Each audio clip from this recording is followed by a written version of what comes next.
Выступать Вот. под фонограмму — это стрём или норм? Смотря где. Допустим, телевизионные проекты — норм. Да, допустим, да. На А, концертах? на концертах, если это open air, норм. Мгм. Потому что звук разлетается, А а там, где люди аппаратура не всегда деньги позволяет. отдали за билет? Стрём. Почему?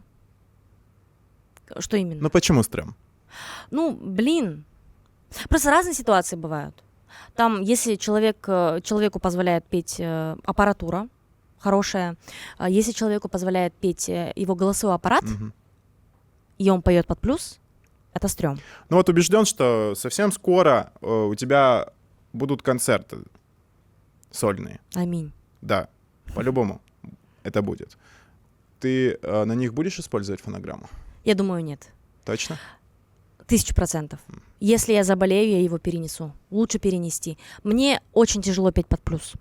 Допустим, те же самые... Я не чувствую просто в полной мере. Я работаю в филармонии имени Даниэша Райкишева в Житцусской области. И там часто бывают open-air концерты, где не позволяет аппаратура, где очень сильное эхо, в Да. общем, сильно возвращается звук. Ну, кстати говоря, я один раз под оркестром на улице прям выступала, живьем.